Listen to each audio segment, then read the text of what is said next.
Hoy fue publicada una columna de Valledupar ¿Cómo vamos?, que se titula ¿A dónde va Valledupar sobre dos ruedas? Para hablar de este tema hemos invitado al director ejecutivo de dicha organización, Valledupar ¿Cómo vamos?, Miguel Villazón Blay.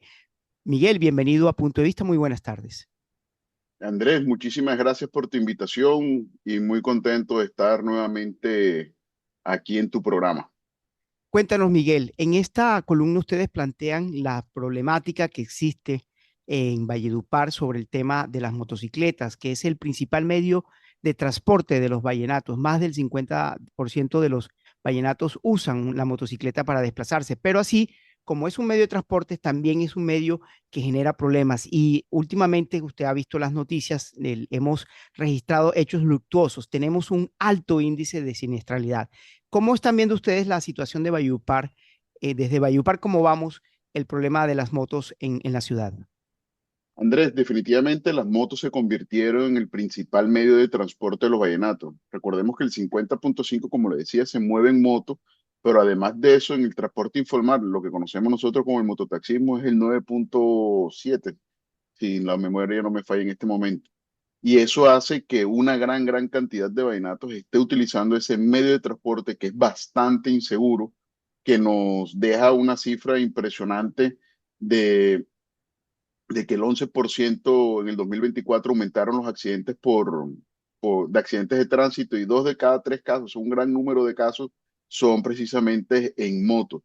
Mientras que en contraste solamente el 7.7% de los vallenatos está utilizando el SIVA, los buses del SIVA, para moverse en Valledupar y solamente el 2% de los trabajadores lo utiliza para ir a sus sitios de trabajo. Y esto lo que nos da es un panorama un poco desolador, por decirlo de alguna manera, de que las personas no están utilizando el sistema de transporte y que tenemos que hacer tomar algunas medidas para que pueda despegar en Valledupar.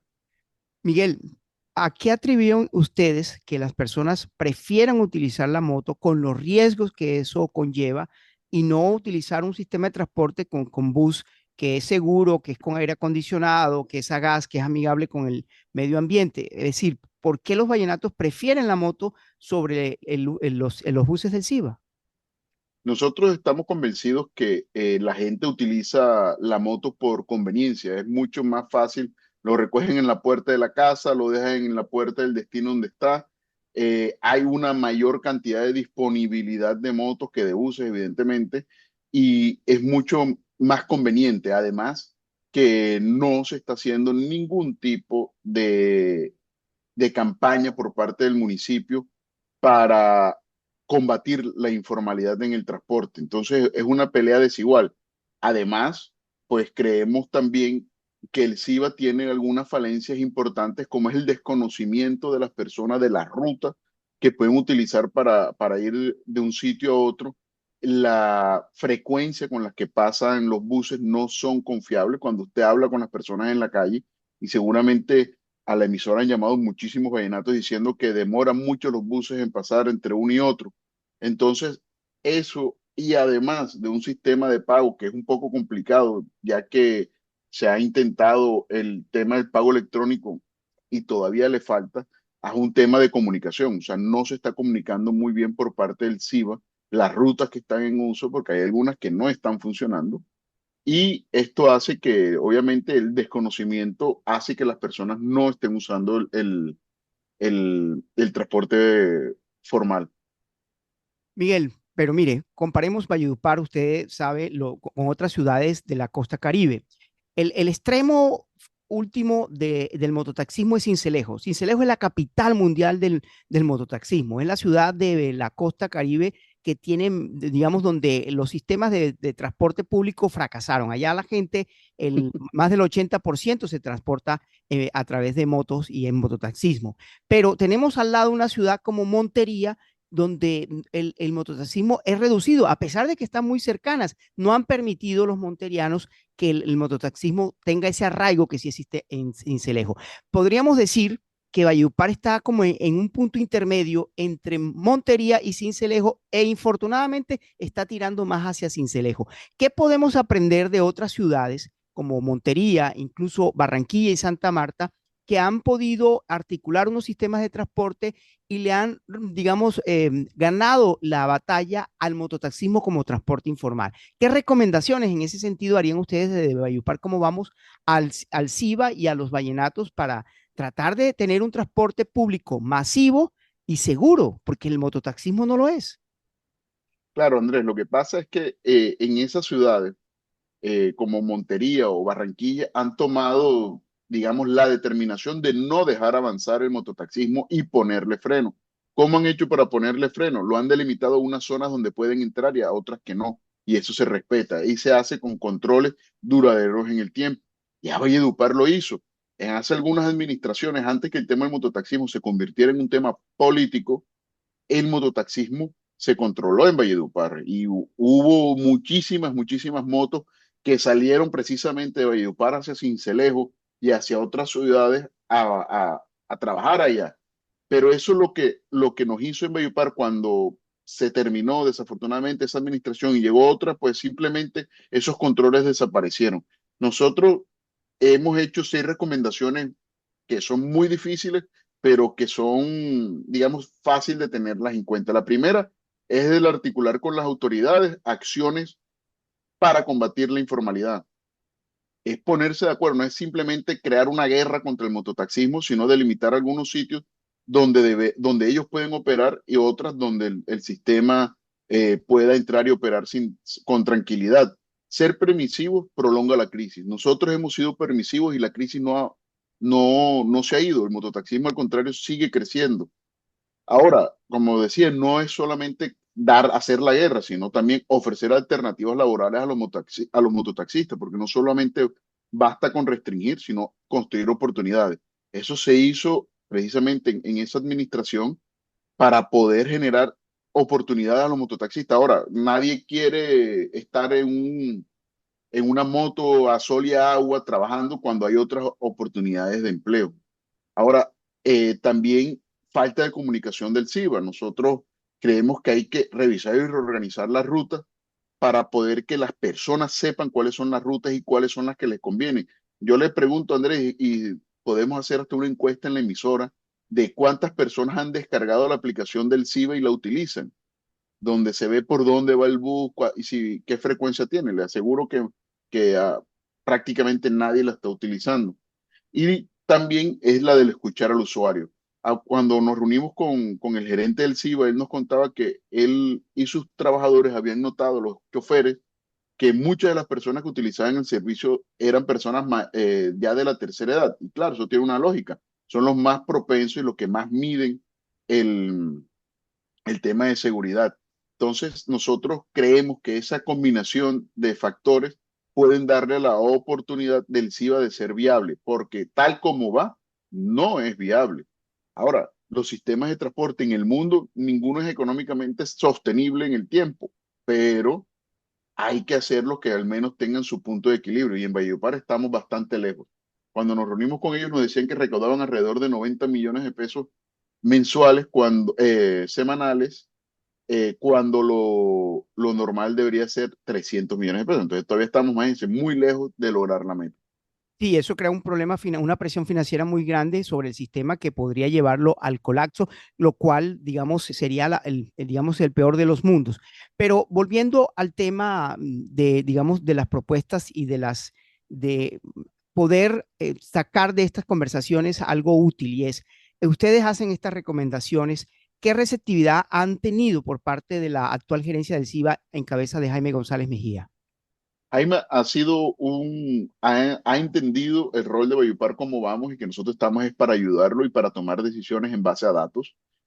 Hemos encontrado en él una persona que escucha y que está dispuesto a construir sobre lo construido en el CIBA, pero también a tener en cuenta las recomendaciones. Por eso nosotros, cuando nos reunimos con él, le dijimos, déjenos analizar, vamos a analizar aún más los datos y vamos a sacar unas recomendaciones.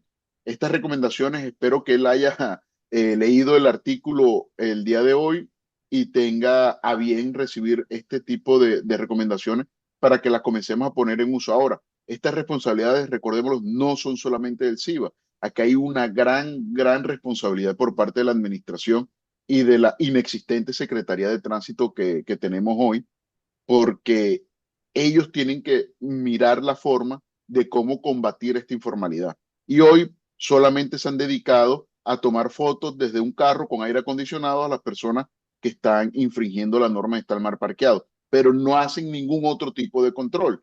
Entonces, si no tenemos este tipo de acciones por parte de la administración, pues no hay nada que hacer. Esto es un sistema que está condenado al fracaso. Así pongan al mago más, al experto más grande en management en la dirección del CIBA. Entonces, aquí hay muchos factores que deberían entrar a trabajar. Miguel, finalmente, usted decía que dan recomendaciones con base en datos. Los datos son muy importantes. Mire, yo estaba revisando mi archivo de noticias y encontraba estos datos. Según el último censo, que está bastante desactualizado, estoy hablando de hace 5 o 6 años, en Valledupar hay un parque automotor de cerca de 80,000 motocicletas. Pero ojo al dato, Miguel. De esas 80,000 motocicletas, solamente un 10 a un 12% está dedicado al mototaxismo. Estamos hablando de 8,000 motos. ¿Qué quiere decir esto? Que la mayoría de las motos que circulan en Valledupar son de personas propietarias, es decir, que las utilizan como medio de transporte, pero no para el mototaxismo. Ese es un punto que hay que trabajar. Y segundo, muchas de esas motocicletas que están en Valledupar no están matriculadas en la ciudad. Luego, utilizan nuestra malla vial, utilizan nuestras calles, pero no pagan impuestos aquí. Están registradas en otros municipios del departamento e incluso en otros municipios por fuera del departamento del Cesar, generando pues un tema de impuestos que no se recaudan cuando deberían recaudarse en nuestro departamento. En ese sentido, también hay una corresponsabilidad de las empresas que hacen escuelas de conducción, que otorgan las licencias de conducción, los llamados pases, sin verificar si la persona es apta, es idónea para conducir una motocicleta. Por eso eso también contribuye a la alta siniestralidad. ¿Ustedes han tenido en cuenta esos datos que le acabo de mencionar para su análisis?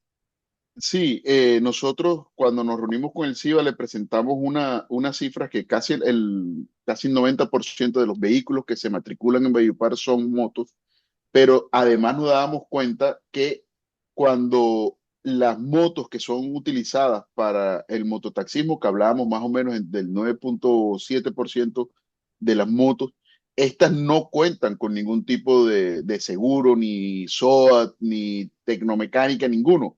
Hoy se ha convertido en un negocio. Aquí hay personas que tienen 100 motos, 50 motos y las rentan al día para que otra persona que no se sabe qué tipo de enseñanza tuvo para operar este vehículo, pues hace que cada vez sea más difícil. Esto que nos dice a nosotros en las recomendaciones es precisamente un llamado nuevamente a los entes de control, a la alcaldía y perdón, a los entes de control, a los entes gubernamentales para hacer un mayor control.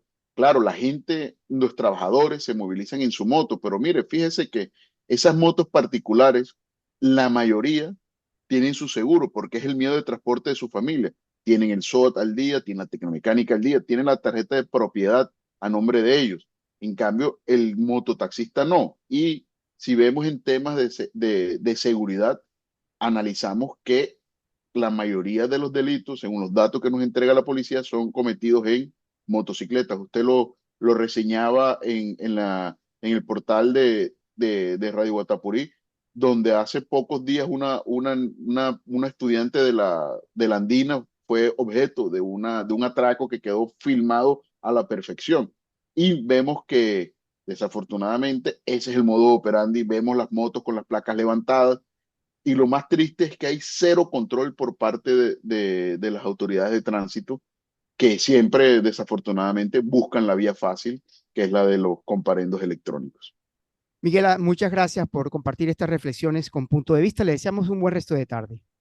Muchísimas gracias, Andrés, y estamos siempre disponibles para lo que usted necesite.